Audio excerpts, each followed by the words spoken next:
Vous pensez que la foi c'est facile? Détrompez-vous. Bon, imaginez un peu. Vous et vos amis, vous êtes enfin libérés d'une situation toxique. Genre l'Égypte, l'esclavage, pas vraiment la joie, et vous voilà en route vers quelque chose de meilleur, la terre promise. Ça a l'air super, non? Eh bien pas si vite.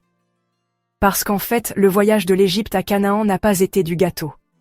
Bienvenue dans le livre des Nombres, où la foi est mise à l'épreuve, la patience est mince, et se plaindre, c'est le sport national. Ce livre, le 4e de la Bible, continue la saga de la Genèse, de l'Exode et du Lévitique, suivant les Israélites dans leur traversée du désert, au sens propre comme au sens figuré. Il tire son nom des 2 grands recensements effectués pendant leur voyage. Mais croyez-moi, il ne s'agit pas juste de compter les gens. Le livre des Nombres, c'est un tourbillon de batailles, de trahisons et d'interventions divines. On y voit une génération qui a du mal à faire confiance à Dieu, des espions qui flippent devant la terre qu'ils sont censés conquérir, et tout un peuple qui apprend à ses dépens que douter de Dieu peut sérieusement compromettre ses projets de voyage. Écrit par Moïse, qui, soit dit en passant, avait une patience d'ange, vu ce qu'il a dû endurer, ce livre pose les bases de l'avenir d'Israël, et regorge d'enseignements qui résonnent encore aujourd'hui. On assiste à des moments de justice divine, comme quand la terre engloutit littéralement les rebelles, et à des moments de miséricorde, comme quand Dieu offre une voie vers la guérison grâce à un serpent d'airain, une préfiguration du Christ. Thématiquement, le livre des Nombres est une leçon magistrale sur ce qui se passe quand la peur l'emporte sur la foi. Spoiler, ça ne se passe pas bien.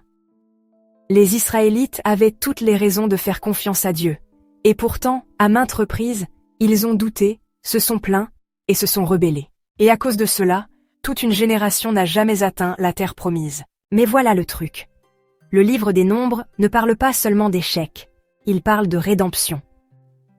Dieu n'a jamais abandonné son peuple, et même dans leurs pires moments, il les préparait à quelque chose de plus grand. Le livre prépare le terrain pour la conquête de Canaan dans le livre de Josué, et enseigne des leçons intemporelles sur la confiance, l'obéissance et le prix du doute. Paul fait plus tard référence à ces événements dans la première épître aux Corinthiens, chapitre 10, rappelant aux croyants de ne pas répéter les erreurs d'Israël, et l'épître aux Hébreux, chapitres 3 et 4, insiste sur l'importance de la persévérance dans la foi. Donc, si vous vous êtes déjà senti bloqué, incertain de la suite, ou tenté de prendre un chemin plus facile au lieu de vous fier au plan de Dieu, le livre des Nombres a quelque chose à vous dire. Je vous laisse en discuter dans les commentaires. Si vous étiez à la place des Israélites, pensez-vous que vous auriez fait confiance à Dieu ou que vous auriez rejoint les râleurs? Soyez honnêtes. Si vous n'êtes pas encore abonné, c'est le moment idéal. Soutenez la chaîne, prenez soin de vous, prenez soin de vos proches, et je vous retrouve bientôt dans une autre vidéo.